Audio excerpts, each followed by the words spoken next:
This is a recording from the University of Virginia, made possible by the Office of Engagement and recorded by the Office of Strategic Communication. On Saturday, November 1st, 2008, Professor Larry Sabato peered into his crystal ball one last time and made his final pre-election presentation on the 2008 presidential election. Sabato offered his predictions for the Senate, House, and governor's races, and of course, gave a state-by-state breakdown of the presidential race. Tom, thank you so very much. I'm delighted to be back home. I've been on leave this semester and haven't been in Charlottesville very much, so it hasn't been a good semester. And I've missed so many things here in Charlottesville, but it's great to be back, and it's been fun to travel the country and be a part of the campaign and learn a lot. I learn just a tremendous amount with each new campaign, and so we're hoping that it pays off in various and sundry ways, and we'll try to make some predictions for you this morning. But before I begin, you thought you were just getting me, and I'm like a piece of furniture. I've been around the University of Virginia off and on for 38 years, so there's nothing special about me, but I'm delighted to have with me, and I'm going to ask him to come up in just a moment and say a few words to you, the French ambassador to the United States, who came down this morning. We had a nice chat about politics, and he decided to make that mistake and come over and listen to this lecture along with his entourage here from the French embassy. And I might say that this is typical of the incredible international attention and interest in this election. It is just overwhelming. I cannot tell you how many other countries' reporters and TV and all the rest of it, want coverage. I can only do so much, and my team at the Center for Politics can only do so much, and I drew the line at Slovenian television. I didn't do them. But most of the others we try and accommodate. Nothing wrong with Slovenia, but you can't do them all. But I thought it would be nice and add a touch of class, especially given Mr. Jefferson's ties to France. And of course, Lafayette, we passed the rotunda coming over from Pavilion 4, 184 years ago this month. Jefferson had that wonderful dinner for 400 in the unfinished dome room for Lafayette. Went on for hours and hours and hours, and they kept toasting one another, and finally Lafayette ended it by saying, I think we've toasted enough, and I salute this great achievement of the University of Virginia. So we have so many ties with France, and we're just delighted to welcome this morning the distinguished ambassador from France to the United States, Pierre Vimont. Mr. Ambassador.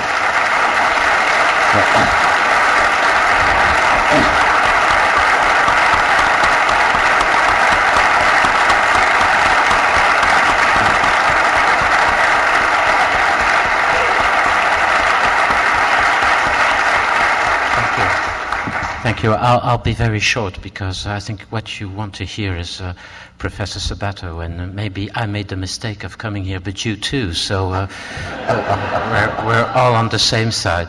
Just let me tell you how pleased I am to be here in the University of Virginia. I think it was Lafayette who came here, and when he first met George Washington, said, I've come here to learn and not to teach.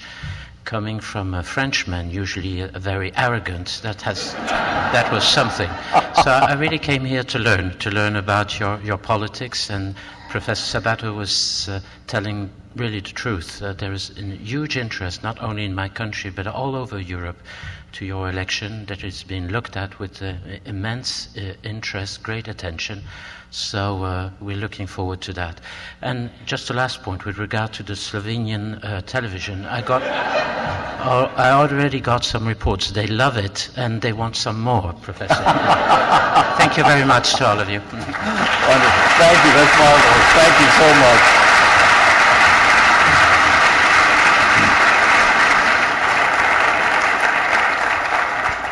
Mr. Ambassador, thank you. We are honored by your presence, and we appreciate all of your associates coming down as well. I should learn from your brevity, but I will not.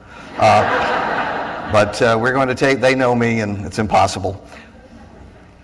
We're going to get into the discussion and the predictions because the election's Tuesday. There's no sense carrying on any further. Some of you will be happy, some of you will be unhappy. Do not blame the meteorologist for the weather forecast. You may not like it, but that is life. And we will all recover and go on and live happy lives because we still have the University of Virginia, right? There you go. So, and I should add that some of you will like it, except that I know this group. So I know what the balance is in all of these presentations. But look, as I begin, I like to start with the most important slide first. And it's not this one, it's the next one. It's the only one that you really should take a note on. If you don't have a pen, you need to take one out because it's my new book. And as Tom Folder said, it's out for sale. I've already signed all of them, and they're right out front. I apologize for leaving right afterwards, but we have an all-day run-through on the BBC for the television broadcast on Tuesday night. I'm doing the Tuesday night ones on the International, BBC American International, and then I do all the British breakfast shows in the morning, which I find very amusing. But anyway, that's the middle of our night is their breakfast show. So I've got to get up and go through the run-through on that. And I won't be there to cheer the team on, but I know I can count on you to do that. Okay, enough of an advertisement, although it does make a wonderful holiday gift. And I'd like to note the ambassador has one. I don't know how he got it, but he had a copy of it. Yes, thank you, Mr. Ambassador. I think I might have given it to him this morning. I inflicted it on him. All right, you know what I'm going to tell you, so let me tell you. The political environment couldn't be more toxic for the Republican Party. Those of you who are Republicans, I want to remind you the liquor stores are closed on Tuesday, stock up on Monday.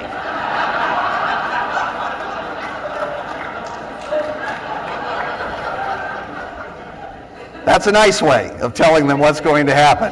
And believe me, our Wahoos, our University of Virginia graduates, Mr. Ambassador, they know how to drink. There's no question about that at all. So you're going to need it because you're going to have my fellow Wahoos who happen to be Republicans. I'm nonpartisan. I actually did, as I always do every 4 years, I voted for Thomas Jefferson. I have a witness. My assistant witnessed my ballot. I do that so that I don't spin things in one direction or have an investment in somebody's campaign. So I voted for Jefferson. I already know my candidate's losing. So he's not going to win this presidential election. But you're going to lose too, those of you who are Republicans, and you need to remember that everything's cyclical. And life is cyclical, and economics is cyclical, and politics is cyclical. And your day will come again sometime before the end of the 21st century. I'm not going to be more specific about the year. I'm not going to let you hold me to any particular year, but it will happen. Why is it toxic? Let's start where we must start. I'm sure some of you are fans of President Bush, but let me point out the obvious. He is the most unpopular president since polls have been taken. There is no one who even comes close. Not Truman, not Nixon, not Carter. Were they unpopular at one time or another? Yes. But their unpopularity was a discrete unit in their presidency. This president has been deeply unpopular in the 20s or 30s for 3 solid years. It's just unprecedented. Richard Nixon, on the day he resigned, was at 26%. This past week, a Republican pollster measured President Bush's popularity at 20, 6 points below Nixon on the day he resigned. So you see, you say, oh, well, John McCain doesn't have any connection to George W. Bush. They ran against one another. Truth is, they don't like one another very much. We all know that. That's in the nature of politics. And has McCain caused Bush heartburn? Is the Pope German? Of course. Many a time. But McCain, has the scarlet letter R emblazoned on his forehead. And he is linked to President Bush by party identification. Party still matters to at least 2/3 of Americans. There is absolutely no way for John McCain to escape this. And in all of American history, even before the age of polling, because we can impute popularity based on other substantive issues and circumstances of the times. In all of American history, no two-term president has ever been able to pass along the presidency to a member of his own party when he was unpopular. And by unpopular, I mean just below 50%, not at 20%. Think of it this way. John McCain has to get all of George Bush's supporters and then more than double it with people who hate Bush. That's a strange bedfellow coalition. And it would be difficult for anyone to put together. And by the way, for those of you who supported other Republican candidates, save yourself the post-election analysis of trying to suggest that they would somehow have won. They would not have won. This election was in the oven, cooking by mid-July. And those of you who follow the crystal ball know we had a very controversial article in mid-July. Two colleagues and I published an article which was picked up by some newspapers, including those of you from Richmond, the Richmond Times-Dispatch, saying that not only would Obama win, this was when they were tied in the polls, not only would Obama win, we said, he would win by a comfortable margin, and you will see how comfortable it is on Tuesday evening. Again, not McCain's fault, nothing he could do about it, none of the other Republicans could have done any better. They may have done worse. I think Mike Huckabee would have done worse. I know some of you think Mitt Romney would have been a good nominee. No, he had the Mormon problem on top of everything else. So I don't think any of them would have done particularly well given the circumstances. So that's the sum and substance of this election. The dominant issue, even before the meltdown, was the economy. We just learned this past week.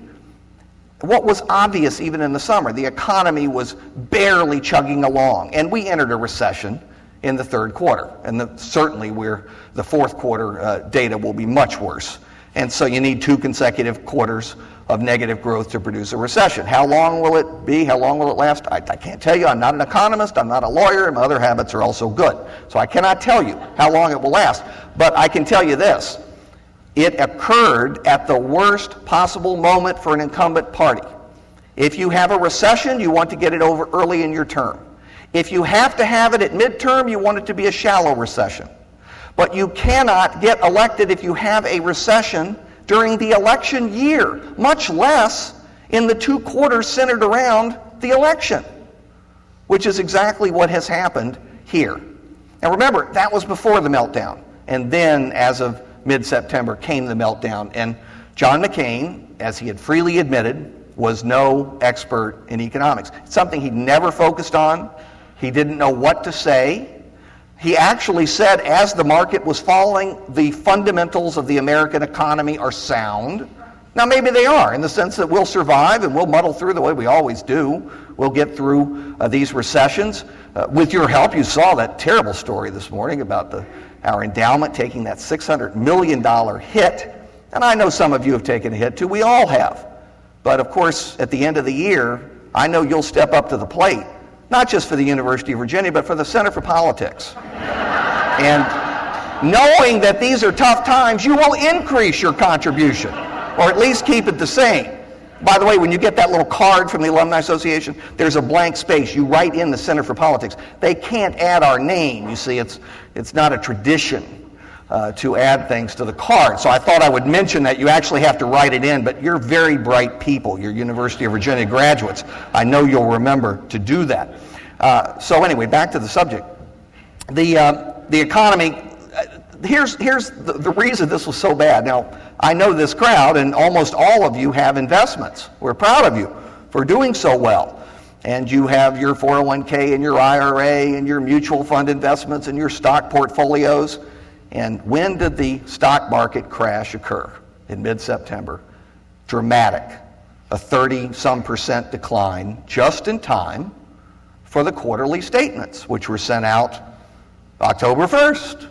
And you know how long they take to get there. I'm not going to say why. It takes a long time to arrive, and we're still getting them. All during October, Americans, day after day, have been opening up those statements, and there are indentations in the floor from jaws dropping all across America as they discover a third of their wealth has disappeared. I always ask, what is the question being posed at the breakfast table around America. And the number one question this fall is, when, if ever, will I be able to retire? And that is precisely the wrong question if you're the incumbent party. Precisely the wrong question. People feel poorer. They know that their wealth has diminished. In Ronald Reagan's famous, inestimable phrase, "Are you better off today than you were 4 years ago?" Most people interpret that in terms of pocketbook. It's just the American way. And the answer's obvious for almost everybody. The answer's obvious. So, there you go. The economy has obscured the other subjects. Is there still unhappiness about Iraq? Yes. But it's not on the front burner the way we thought it would be a year ago. We thought Iraq would be one of the fundamental issues of the campaign. It's there, but it's not really dominant. Scandal, nobody's cared. There have been little mini scandalettes about the candidates and their wives and their preachers and the this and the that. You know, it's because you've got 36,000 reporters and bloggers, and there are only 12 Pulitzer Prizes. So they're all competing. And they're going to turn up what you did in elementary school when you turned around and hit Little Mary. You know, it's going to be an article, particularly in the New York Times. Got to be a column in the New York Times. But it doesn't matter this year. Doesn't make any difference this year. And then those hot button social issues, they come to the fore when we are not focused on the economy or war and peace or a big scandal, Watergate-sized scandal, something like that. And obviously we are too focused on the economy to care as much about those social issues. Yes, there are millions of people who are voting for and against candidates on guns and abortion and this and that, all the social issues. But it just hasn't been discussed very much, and it isn't going to under these circumstances. I'm going to depart briefly from the presidency to depress the Republican members of the audience still further by discussing Congress. And we're going to tell you things are deteriorating on a daily basis for the Republican candidates. The bottom fell out with the meltdown in mid-September. And now even secure Republicans are looking over their shoulder, worried about what's going to happen. Most of them will win. But remember what 2006 was. It was a big Democratic year. Democrats picked up those 6 seats in the Senate to take control. They picked up the 29 seats in the House, later expanded to 30, and then finally the 3 additional seats with special elections. So they were already in very good shape. But incredibly, they're going to come close to or exceed a doubling of what they gained in 2006. This hasn't happened for the Democrats since the elections of 1930, 32, 34, and 36. Democrats had 4 great congressional years together because of the New Deal. First, because of the Great Depression. I don't want to make the same mistake Joe Biden did. Herbert Hoover was president in 1930. You remember he went on television, talked about the stock market crash. Didn't do a very effective job at that time. But Democrats had 4 good years. Republicans last had 2 great years in a row in 1950 and 1952. When they first capitalized on Truman's unpopularity in 1950 and then took over Congress by small margins when Eisenhower was first elected in 52. Well, this tide, and it's between a tide and a tidal wave. It's impossible to measure the size of the wave precisely. You never know until election night, but it is between a tide and a tidal wave for Democrats. And so, at a minimum, I think they're going to pick up 26 seats. At a maximum, 35 seats. The Democrats obviously are going to, and that's going to put them, by the way, at they will be over 260. They could be over 270. Remember, you only need 218 for control. So they're going to have an enormous majority in the House. And under House rules, that means the leadership of the House will be able, I think, essentially, especially in the first 6 to 8 months of the new administration, they will be able to get through whatever they want. You don't have unlimited debate. You have freight trains in the House of Representatives, and we're going to have a lot of freight trains in that first 6 to 8 months. But then there's the Senate. Now, the Senate's always been the brake, B-R-A-K-E, on the American system, just as the founders devised, although remember, they didn't imagine that it would take 60 votes out of 100 to really get anything controversial passed. Maybe that's a good thing, maybe it isn't, but it's there. It actually used to be 67, so it was reduced in the 70s down to 60. But that's still quite a hurdle. Will Democrats get to 60? Answer, I don't know. They're either going to get 58, 59, 60, somewhere in that vicinity, but they don't need 60, and here's why. Joe Lieberman, yes, is a problem for them. He may start caucusing with the Republicans. I don't know. There's been talk that he will go ahead and switch sides. He votes with them on all national security and defense matters anyway, so I don't think it'll matter all that much. Domestically, he may still vote for some of the Democratic programs that will be coming up. But you have three liberal Republicans who are coming back. Susan Collins, who will win re-election in Maine, Olympia Snowe in Maine, and Arlen Specter in Pennsylvania. And those three votes will be available to the new administration for their programs, at least for the first 6 or 8 months. So even if Democrats get 58 seats, they're going to get the 60 they need. And there's been too much coverage of the 60 because, you see, when you have a large majority, you're able to do a lot of maneuvering with the Senate rules. You can attach a lot of things just to a budget bill, which only needs 51 votes. It's not going to be that much of a problem until the honeymoon fades. Honeymoons fade for all presidents, and they will for this one too. I have no idea what the time limit is, but it will be shorter rather than longer. Now, remember, if the Democrats do well, and do well means getting their agenda passed and having the economic situation improve over the next 2 years, and they're probably disjoint sets because the government doesn't run the $14 trillion economy, despite what most Americans believe. But if coincidentally the economy improves over the next 2 years, along with the programs being passed by Congress, Democrats will be rewarded in 2010. I've already looked at the Senate races in 2010. They look very good for the Democrats. There are still more Republican seats up in 2010, and the Democrats are very solid in their seats, and there are at least 5 Republicans who are very, very weak in their seats. So the Senate could stay the same or even go more Democratic potentially in 2010. But it's the House that could change substantially if Democrats do poorly, or if the economy does not improve before 2010. Then you could see a pullback. Here's the problem for Republicans. The Democrats are running up the score so high this year, it will be a series of elections before they can get back in control. I don't think you'll have another 1994. We'll see.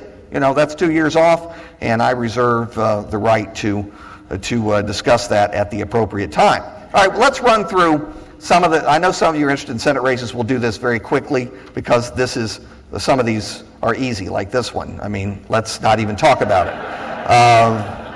It's not necessary. New Mexico, open Republican seat being picked up by a Democrat named Udall. In Colorado, an open Republican seat being picked up by a Democrat named Udall. In Alaska, the corrupt Ted Stevens will be shown the door by Democrat Mark Begich. And remember, Palin is enabling McCain to win Alaska in a landslide. Alaska was tied before Palin was picked. Tied in the presidential race before Palin was picked. Now it's a landslide. Alaska normally is like 70-30 Republican. But even with that Palin-induced landslide, Begich will defeat Ted Stevens. And the other surprise is the one Republican congressman's going to lose too, Don Young, who's been in since the 1970s. He's out because of corruption. It's that VICO scandal up in Alaska. This one I'm less sure about, but I'm picking Shaheen over Sununu, the incumbent in New Hampshire. I think that's another -1 for the Republicans. Those of you from North Carolina are really going to be unhappy with this one. I never saw it coming. I will admit it to you very frankly. I could not have imagined Elizabeth Dole losing. I think she's going to lose. Part of it was that, frankly, she became Washington's senator to North Carolina. Over 2 years' time, she visited 33 total days out of 365 times 2. In another year, a total of 13 days in North Carolina. And we all know why. Bob's on Viagra. That kept her in Washington.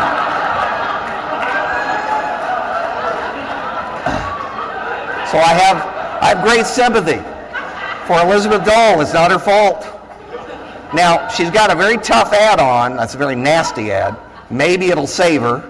like the Jesse Helms ad saved him in 1990 when he was running as Harvey Gantt. But I kind of doubt it, given what's happening otherwise. This one, another surprise. Gordon Smith, very popular senator from Oregon, but he's got the scarlet letter R next to his name, and Oregon is going heavily for Obama. This one I may change on Monday. I just have never been able to imagine Al Franken winning in Minnesota. Anybody here from Minnesota knows that the nickname attached to Minnesotans is Minnesota Nice, and they are so nice. I mean, they ask you how you're feeling, and they actually want to know. So, they're great people. And Franken is acerbic, as befits his profession, and he's had a lot of run-ins with a lot of people, and in another year, he would have been blown away. But you've got an independent backed by Jesse Ventura, who's getting between 12 and 20%, Dean Barkley, and that's taking apparently disproportionately from Norm Coleman, the incumbent Republican. That's one that will go late, and the latest polls show Franken ahead of Coleman. I may have to switch that on Monday in our final crystal ball outcome if you want to take a look at the website. This one, I just was in Kentucky this past week, amazingly close. McConnell is being helped by the fact that McCain will in fact win Kentucky, but it's close, and an upset can't be ruled out, and he's the minority leader in the Senate. He's really been tagged with the bailout of Wall Street. This, I think, just because it's Mississippi, I'm betting on the Republican, but it's very close. I think Wicker will pull it out. This one in Georgia may be headed to a runoff. Saxby Chambliss was ahead 30 points just a month and a half ago, and now Jim Martin, who had a son who went here a few years ago, and we taught him in politics, is nearly tied. And in fact, Georgia, which McCain led by 20 points not too long ago, is within 3. It could be one of the great upsets on election night, but we'll see. I'll talk about that in a moment. The only seat Democrats have in the country that was even slightly vulnerable was Mary Landrieu in Louisiana, and it's over. She's won. She's going to win re-election on Tuesday. So Republicans will pick up 0 Democratic seats. 0. And they will lose 7, 8, 9. And obviously that's going to be the most Democratic Senate since the first 2 years of the Carter administration. That didn't go very well for Carter. So, those of you Republicans, I suppose, can take heart in that. Look, the coalitions this year are the most interesting that I've ever seen in American politics. Young voters, by the way, leading 20-some points for Obama, a 20-point gap. Kerry won them only by a few in 2004, 20-point gap, overwhelmingly for Obama. African Americans, normally Democrats get 88% of the African American vote. They're going to get 97% in a large African American turnout this year. Hispanics, Bush got 40% in 2004.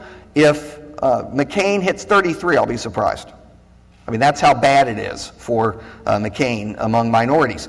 Upper income higher education communities in the exurbs and the older suburbs and communities like Charlottesville, all college towns, Charlottesville, Albemarle. Some of you were here at UVA at a time when Albemarle was 70-30 Republican. Reverse that now. It's 70-30 Democratic. Charlottesville is 80 to 85% Democratic. This is typical of college communities, with the exception of places like Liberty University. But there are exceptions. But overwhelmingly, that is in fact what's happening. McCain is leading by only a few points among seniors. And here's what's really interesting. Among whites, he's leading maybe 8, 10, at most 12 points. All Obama needs is 41% of the white vote, and he's getting considerably more than that. Fundamentalist Christians, the only bright spot for McCain because he put Sarah Palin on the ticket. That's what she did for McCain. She brought the base back. She brought the fundamentalists back. Problem is, she alienated the moderates. And so you've got the 10, 11% of Republicans who are Colin Powell Republicans. They're all defecting. And where are they concentrated? Those high-income, high-education suburbs and exurbs and rural areas, but rural areas are 20-some% of the vote, as opposed to more than half in suburbs and 20-some% in central cities.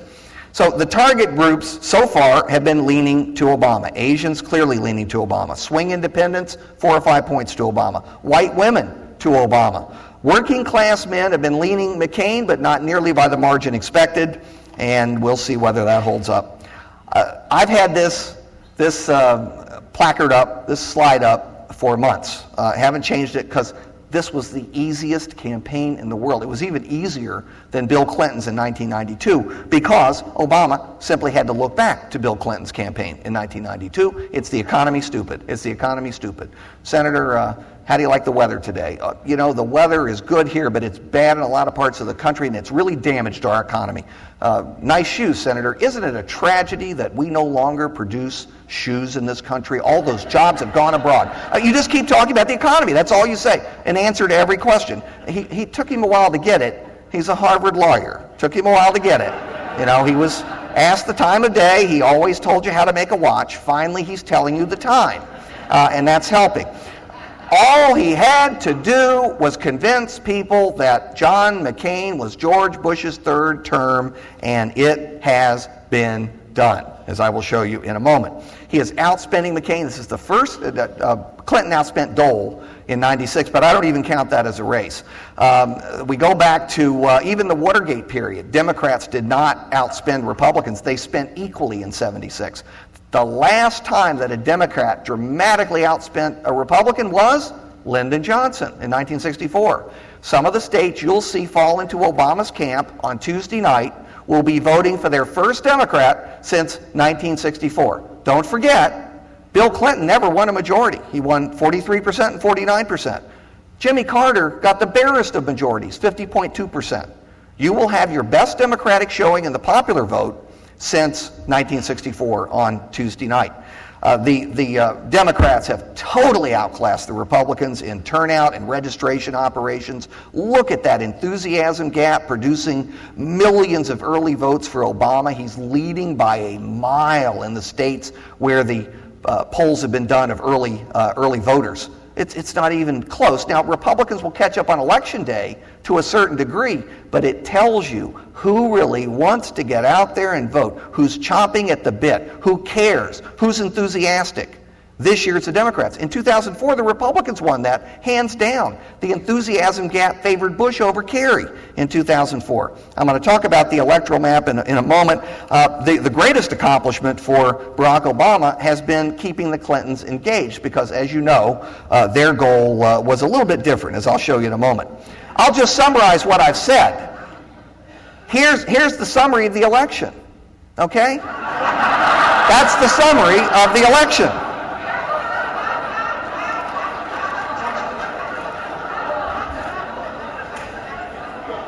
It's the embrace of the black widow spider. And as far as the Clintons, hey,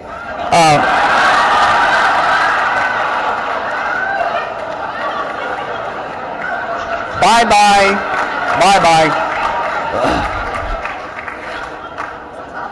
I've seen a number of you over the years. I've told you that if Obama were to be losing, the best indication would be Bill, who's been pouting for months now, Bill going on Larry King toward the end of October and saying, "Oh, Larry, we want so much for Barack to win, but Hillary and I just don't feel good about the way it's going." Stick the knife in. Because, they wanted her to come back with the 2012 I told you so campaign. Well, bye-bye. Now, if Obama's smart, he may try and talk her into that first Supreme Court vacancy. He has to appoint a woman. No question about it. That will be the first appointment. And if he gets her on the court, he takes care of the Ted Kennedy versus Jimmy Carter problem back in 1980. She won't be around to challenge him in the primaries in case things aren't going well in 2012. And he'll get credit for, bringing the party together and appointing a woman and, all the rest of it. So we'll see. Somehow I doubt it. I don't know if you know, but relations are a little frosty between the Obamas and the Clintons. And you think Barack Obama doesn't like the Clintons, you should hear Michelle Obama in private. Okay. Well, they'll get over it, but, Bill, you can just tell he knows it's over. See, he's old hat. He was once the Prince Charming, the bright, shining star, and the democratic, dominant figure, and all. It's gone. It's over. See, there's somebody who's far more with it. The biggest celebrity in the world. It's no longer Bill Clinton. And it's just grating at him. Just grating at him. Okay. Now, was there any way for McCain to win? Personally, I do not believe so. I think this election was over a long time ago, and as I've already told you. However, the only possible way that he could have maybe come really close is by rejecting Bush policies, taking a chance on that 20% to vote for him automatically, just because he was running against Obama. He would have to have stressed Obama's inexperience, which he gave up the moment he picked Sarah Palin. I know some of you are Sarah Palin fans. Fine, be Sarah Palin fans. But understand what McCain gave up. His best general election argument. Experience. Gone with her selection. And I'm not even going to get into the Palin thing. Taxes, he's tried to roll that out in October. Where was that? When he was the nominee for 3 months while the Democrats were still fighting. That was the issue to push. It's substantive. It's the best issue Republicans have. They certainly can't use spending, having doubled the national debt in two administrations. See, they can't use that anymore. Fiscal conservatism doesn't work. Taxes are the best issue they have, certainly not social issues. And McCain's biography, which still appeals, but it isn't enough. Obviously, thank goodness it didn't happen. Dramatic terrorist event, foreign policy crisis, a real crisis, not the invasion of Georgia, but something that directly affects Americans. That might have put the emphasis on McCain's commander-in-chief credentials. Obviously, good economic news, and it isn't going to come. I think that those two biggest missed opportunities, he has just started bringing up the idea that he's the check on the Democratic Congress. See, he didn't want to upset his buddies on the Hill. Truth is, Democrats were always going to add seats. Our first projection on the crystal ball last December had Democrats adding not this many, but a dozen seats in the House and 3 or 4 seats in the Senate. Best issue we have. Ladies and gentlemen, my fellow Americans, I know you don't trust either party. You shouldn't. You need to elect me to check the Democratic Congress, and they'll check the president, the Republican president. Nothing will happen, and you'll be safe. The swing independents buy that. They love that argument because they don't trust government or either party. And he missed the opportunity. Also, the man is 72. He would be 80 at the end of a second-year term. He's had melanoma 4 times. All right?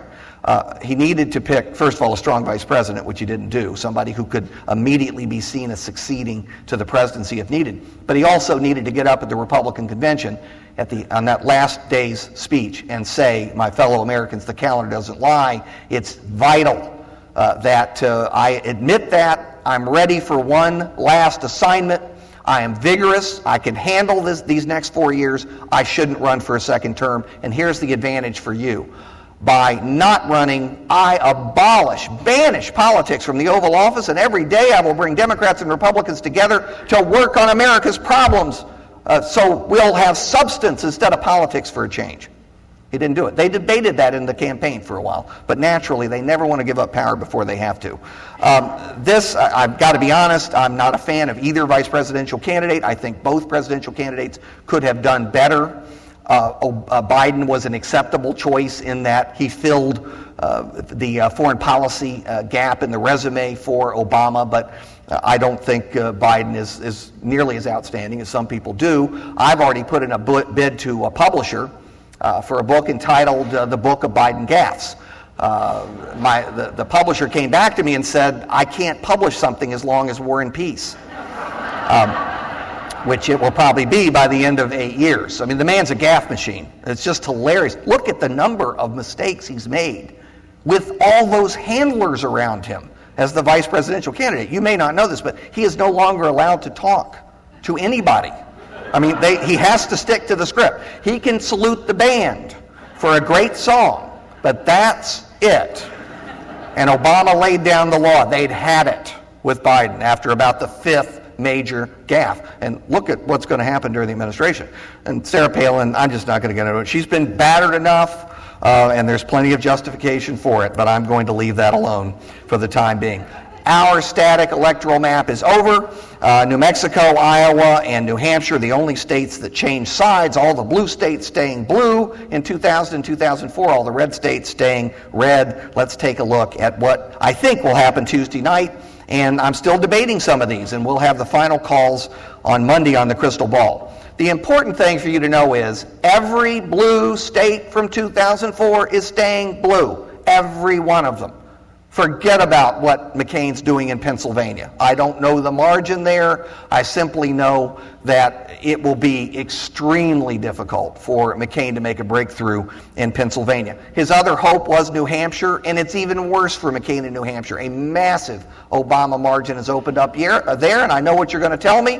How about that primary with Hillary Clinton? Hey, there are always surprises on election night, but it's only 4 electoral votes. But I doubt it. I think all the blue states are going to stay blue. Now, what has Obama added? Obama has automatically added Iowa and New Mexico. They were over early. Those are red states in 2004. Colorado is now completely over. It is Obama. I visited Nevada myself. I saw what the Democrats had done in terms of registration. They've taken a 5-point Republican state and made it about a 3-point Democratic state. I think that one's over. The surprise is that if McCain were not from Arizona, Arizona would be voting for Obama today. McCain is leading by 2 to 5 points in his home state. The Obama people are considering a last-minute raid into Arizona, which would be a little bit embarrassing for McCain. But, I mean, it's that close. And I think McCain will carry it. I have it leaning to McCain. The day after the election, the Obama people will move in for 2012. It will be the number one new target for 2012, and Democrats will have an excellent chance to win it. See the Western bulkhead that's being created for Democrats, and it could last for quite some time because of the growth of the Hispanic vote. Now, North Dakota, 27 points margin for George Bush in 2004. It is tied. It could go either way. North Dakota. Montana, tied. Personally, I've got them both leaning to McCain because I think he'll win by a few points, but that tells you everything you need to know right there. To get a 27% margin down to 2 or 3 or 4, good God. Missouri, of all the states I've got for Obama, this is the one I'm least sure of. That could easily be McCain's. It's going to be the usual Missouri margin of 1% or 2, one way or the other. That's Obama's weakest state. Florida is leaning Obama. No one would be surprised about anything in Florida. But we'll see what happens there. Georgia, as I mentioned, McCain up only a few points. North Carolina looks to be leaning to Obama. Again, I wouldn't be shocked if McCain carried it narrowly, but 14 points for Bush in 2004. And we're arguing about who's going to carry North Carolina. A lot of you are from Virginia, and you know the changes. I don't have to discuss the demographic changes and other changes in Virginia. I think, and I was hesitant to do it. I held out a long time. I don't believe the polls that say it's 10 or 11 points for Obama. I think it'll be 3 or 4, maybe 5, something like that. But incredibly, I think for the first time since 1964, Virginia will be voting Democratic for president. And remember, once it's established as a toss-up, it remains a toss-up. The good news is we get attention, and I hope more promises of federal aid to the Center for Politics in the future. Don't think I haven't used it. The bad news is you from Virginia will be subjected to every negative ad forever. You will see every one. We were exempt from that for decades. It's gone. So Ohio leaning to Obama. Again, a closer margin there, but leaning to Obama. Okay, long and short of it, boom, here is the total, and it's big. Now, I should tell you, mine is much bigger than most people are projecting, and I could be wrong. But I've got Obama at 364. Now, I do have 91 leaning. Let's say he only gets half of those. That brings him down to, 320, 325. Hey, that's pretty good. 270 needed to win. Bush got 271 in 2000 and 286 in 2004. So Obama's going to get a far larger base in the Electoral College than Bush ever got. And look at this, 174 for McCain, and 42 of them only lean to him. I could see him getting up to 190, even 200. That's it. I just can't imagine how it will go further. The final slide is potentially what could make this, and I don't believe it, but I'm presenting it to you so that you will remember on election night, if there's a giant upset and John McCain becomes the new Harry Truman. Remember, there are several ways you can tell somebody's losing. First, they attack the media and blame them for all their problems. Check that. for the McCain campaign. Second, the campaign higher-ups call all the analysts like me to point fingers at one another in passing blame as to who was responsible for the defeat. Check mark. The third one is citing Harry Truman. 2 days ago, McCain did it. That's the one I was waiting for. We haven't had a Harry Truman since Harry Truman. And why did we have a Harry Truman? We were in the middle of the New Deal, heavily Democratic, latent party ID came back at the end. Gallup, which was the only major pollster at the time, stupidly said the election was over 10 days before the election and stopped polling. And he missed entirely the late shift to Truman. We don't have that problem. There have been 14 national polls since 9 a.m. yesterday. They'll be polling until 7 p.m., for the Western time zone, or 8 p.m. For the Western time zone on Tuesday night. So we're not missing much that's going on in the electorate, but how many people are lying to pollsters? What is racial leakage? And I put Doug Wilder's picture up there. You've heard it referred to as the Bradley effect. It is not the Bradley effect. The Bradley effect was non-existent. That was poor polling by Mervyn Field, the California pollster. It doesn't exist, but it did exist in Virginia, and it has in some other places. An African-American candidate, at least in the 1980s and early 1990s, tended to lose 5 to 6% of the supposedly committed voters on Election Day because they couldn't vote for an African American. Now, who were these voters? I'm going to defend the Republicans in the audience. I've heard on certain networks that these are Republicans. No, the Republicans wouldn't vote for a Democrat if he were white, black, or green. It makes no difference. They're voting Republican. They're Democrats and Democratic-leaning independents. They're disproportionately male. They're disproportionately rural. They're disproportionately blue-collar. They're disproportionately no higher education, high school and below. They're the ones that flake off. They tell pollsters they're voting Democratic ahead of time. On Election Day, they go in and vote Republican. Could there be some racial leakage? Sure. But, we've made a lot of progress since the 1980s. We really have. It almost cost Wilder the election. He lost 5 to 6%, went from 56% of the vote in the polls to 50.1% on Election Day.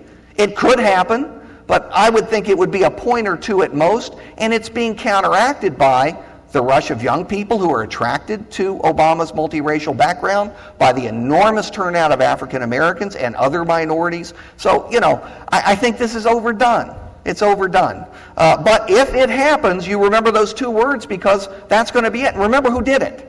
Remember who did it if it happens. I doubt it does.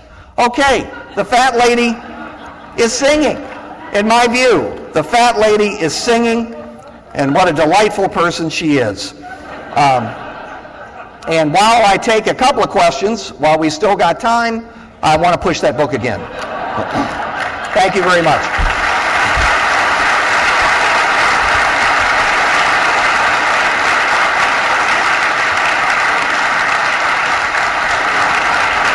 All right. Thank you very much. I was told that I had to answer these two questions from alumni first. Don't blame me, blame the Alumni Association. Bill Hurt from the UVA Club of Houston, and he was a major original sponsor of the More Than the Score lecture series, and so we salute him for this, and he's a great supporter of the university. Now, the first question that he asked is, what will be the perception of U.S. foreign policy going forward by other countries depending on who wins? The ambassador should answer that question. And I know he doesn't want to. But look, you've seen the same polls I have. I think there are about 4 countries in the world who prefer McCain. And the other 137 want Obama to win, sometimes by margins up to 90%. Now, it's all about Bush. It's the same thing. It's Bush. All right, they want change. They want somebody who's not Bush, and that explains that. All right, now the second question, Adam Hatcher, who was a former student of mine many years ago. Adam is very old now. He is club president of the UVA Club of Augusta, Georgia, and he said, when Evan Bayh, U.S. Senator of Indiana, came to speak to our Politics 101 class decades ago, he was introduced as the next president of the United States. How much longer do we have to wait? Thank you, Adam. And of course, Evan Bayh is a Wahoo, so we need to point that out. Frankly, when I said that the candidates didn't make good choices, There were much better choices for both. One of the better choices for Obama was absolutely Evan Bayh. Far better choice than Joe Biden. Just in electoral terms, Indiana, I didn't mention Indiana, it's tight as a tick. McCain's up 1 point in Indiana. Again, 22 points for George Bush in 2004. 1 point. Do you think Obama would be ahead in Indiana if he had Evan Bayh, the two-term governor, two-term senator, extremely popular Democratic politician on that ballot with him? You better believe it. Election over. See, because you got 11 in Indiana, and then the 20 in Ohio with 3 overlapping media markets from Indiana where Evan Bayh is very well known and well liked. Election over. Could have been over from the very beginning. But he picked a guy from Delaware. 3 electoral votes, it's automatically Democratic anyway. Boom. And by the way, Evan Bayh doesn't make gaffes. With the turnover in the House and the Senate, is there a chance that Reid and Pelosi are vulnerable? Reid and Pelosi are not only not vulnerable, they will be rewarded. You do not replace leaders when they win. And are they responsible? Of course they're not responsible. But they're going to share in the glow and the glory of election night. And both of them will be back. Yes? Do you think Tom Perriello can win? And how influential do you think the right-wing talk radio is? I missed the second part, I'm sorry. How influential is the right-wing talk radio in terms of... well, Perriello is a local Democrat here in the 5th Congressional District. We still have the district leaning to Good. It is a heavily Republican district in the southern part of the district. You don't believe that because you obviously live in the northern part, right? You know, and everybody says, how could he win? Well, he wins because the bulk of the district is in South Side on the North Carolina border, and he gets 80 to 85% in Franklin County, the largest voting county in Pennsylvania and all these other conservative rural counties in the South. So is there some chance of an upset? If ever there would be an upset, it would be this year, all right? But we still have it leaning to Good.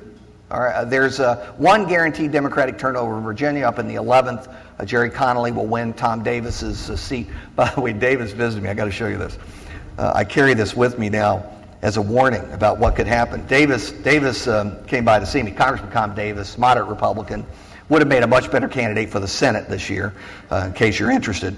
But he took a CODEL, a congressional delegation trip, to a number of countries. He came back to see me, and he said, look, I brought a gift for you. He says, I really like the Center for Politics. I really want to make a contribution to it, and I want to present you with a $100 billion check.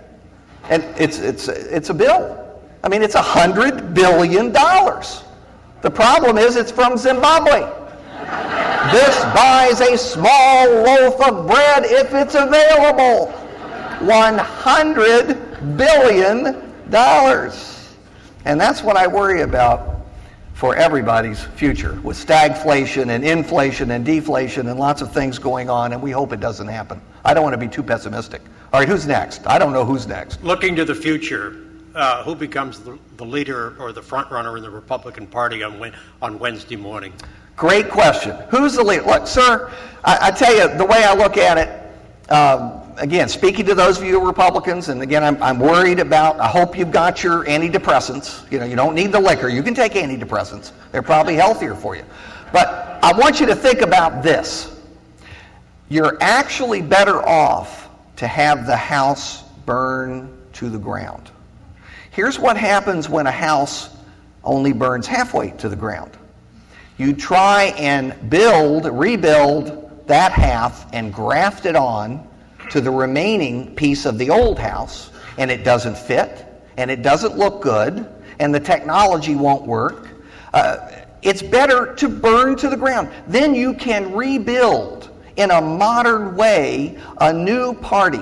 You can put Bush and all the congressional leadership behind. And frankly, you've got some tough decisions to make. And I know that people have various views out there, but let me tell you something. Your future as a party is in fiscal conservatism.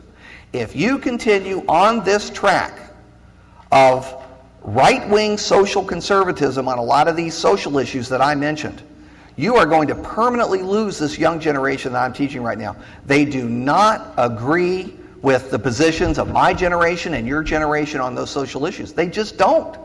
And as a consequence, you've got some tough decisions to make about who's going to be in your party and how it's going to be structured and what issues you stress. And sir, those issues and the rebuilding of the superstructure of the party is far more important than who actually succeeds, because if you don't change the superstructure, you will continue to lose. You can put Palin up, you can put Bobby Jindal up, you can put Mitt Romney up, you can put Tim Pawlenty up, great guy, governor of Minnesota. He was on the short list for VP. He'd been led to believe he would get it. I saw him up at Minnesota right after Sarah Palin was picked. He came up to me and whispered in my ear and said, "I was one chromosome away from being vice president." Yes, ma'am. Good morning. I'm Holly Navarre, graduate of 95 and former student of your intro to Wahoo government wah. class. Wonderful. Terrific. So thank you for the inspiration, Larry. Thank you so much. You're nice. I have two questions. The first one is, now that our system is obviously broken more than ever with the evidence that we're seeing in the current news, besides reading your book, what can I as a citizen and other citizens do to make sure that the necessary changes are made? And two, could you remind me of the 3 or 4 newspapers we're supposed to be reading every day? There you were. Great questions. You're absolutely right. First, you read the book. Then you decide which of the 23 changes you support, probably 20 out of the 23 on average. And then you start writing your senators and your congressmen. No, I mean, obviously, there are a lot of things you can do. Look, you're here. You're here. I mean, this is the morning after Halloween. Let me give you a Halloween fact. You're all upset about the money that's being spent this year. I've heard this from everybody all over the country. $1 billion was spent by the presidential candidates in 2000. This year, it's $5 billion. $5 billion to run for president. Isn't that awful? Except that last night, Americans on just candy spent $6 billion.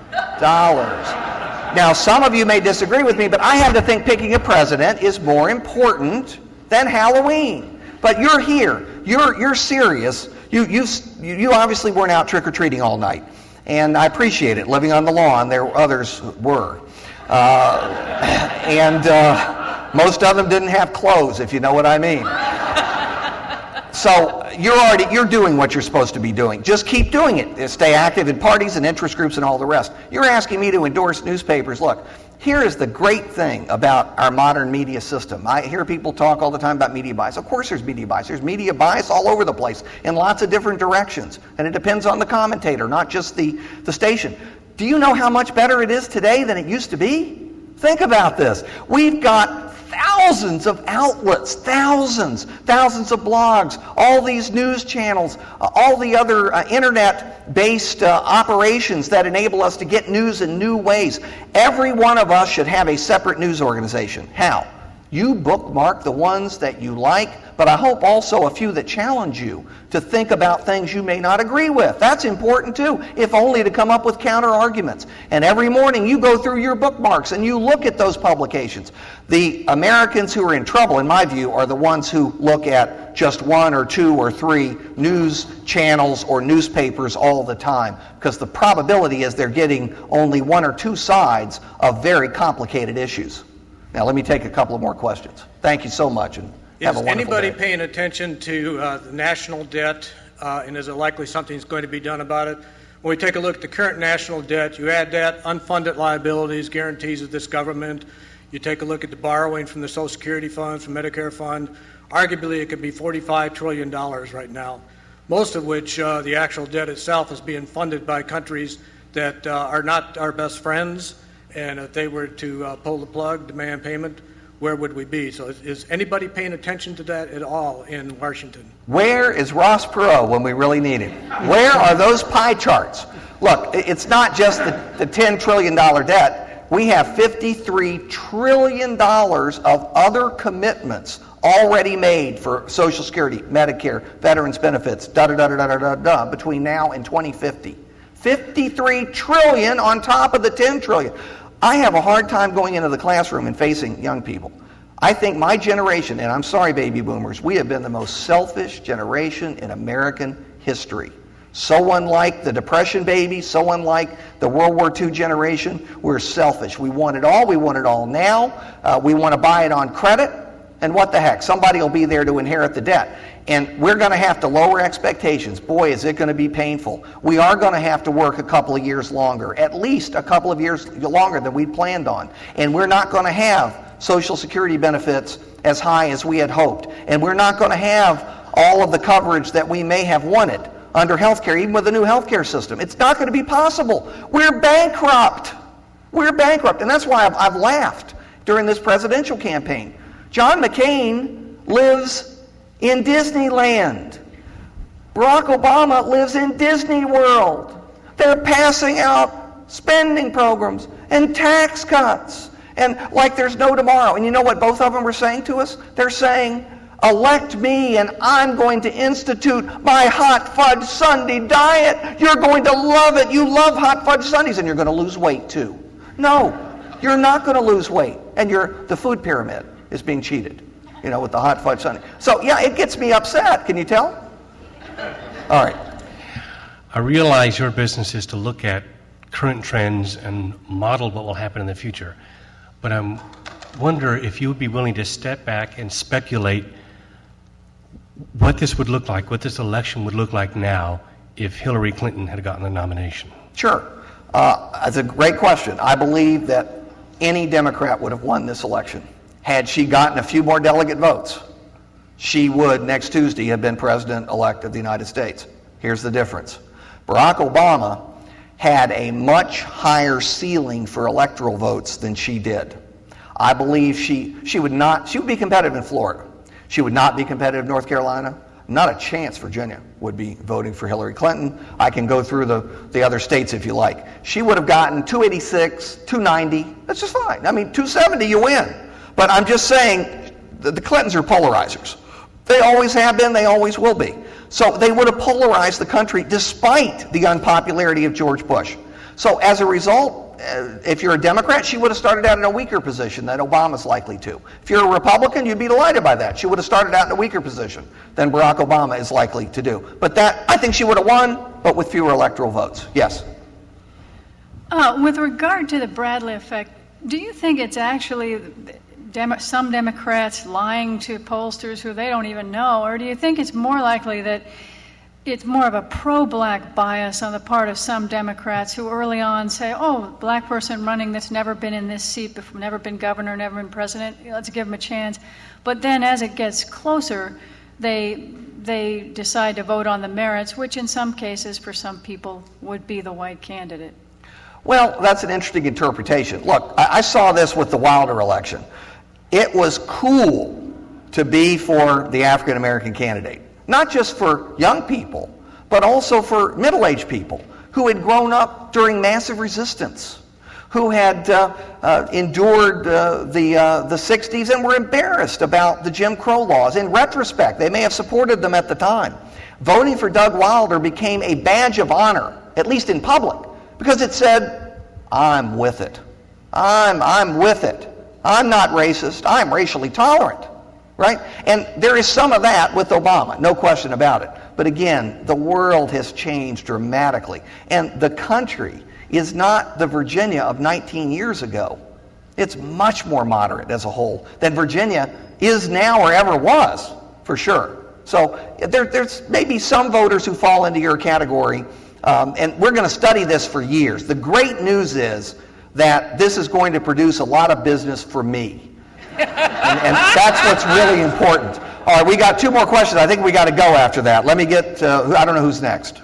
As a Jefferson voter, what lessons would you draw from the election of 1800 for this year?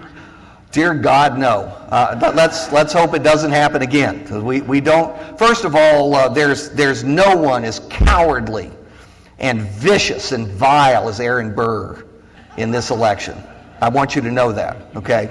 And I didn't mention Adams. I've left him alone. He's a saint now, according to that HBO series. I'm furious about it. Where was the multi-part series on Mr. Jefferson? But that's another subject. But, look, the election of 1800, as you know, was the tie, because that was before we had to pass the 12th Amendment, which had the provision for voting for president and vice president separately. So, it just doesn't apply, thank goodness. And let's hope we don't have that electoral deadlock. The 269 to 269 is going to happen one of these years. And when it does, all hell is going to break loose. As the election goes in, well, first there'll be a bazaar, B-A-Z-A-A-R, for the votes of electoral college members, with no doubt money under the table and all kinds of things that we won't find out for a while. And then if it gets to the House of Representatives, well, just imagine. Look, that's one thing we agree with the founders on. Americans have never expected much of Congress. And to think they would be picking the president, it's frightening. It's absolutely frightening. Let me get last question, and then we're going to let you go to the game. I thought the other gentleman had asked my question, but my question is, analyze why Obama didn't choose Hillary Clinton as his vice presidential running mate, and what impact that choice might have had on the margins. Good question. Look, obviously the Hillary supporters feel very strongly that he should have picked her, but a president has to be able to work well with the vice president over the 4 or 8 year term. And truth be told, they just don't get along. The spouses don't get along. Well, actually, 3 of the 4 probably don't get along. But anyway, there are legitimate questions. Look, what would you do? What would you do with Hillary Clinton and a former president roaming the White House? I mean, first of all, you'd have to hire extra food tasters. There's no question about that. Second, Bill would be back in the White House with less to do, and we know what that might mean. There were a lot of complications. So, in retrospect, I really do believe he made the right decision for his administration. I can understand why Democrats wanted that unity ticket. But sometimes unity tickets for elections lead to disunited and disastrous administrations. So Obama probably made the right choice. And I know you're going to make the right choice today in cheering for Virginia, as we all do, and I've enjoyed seeing you as always. Thanks so much.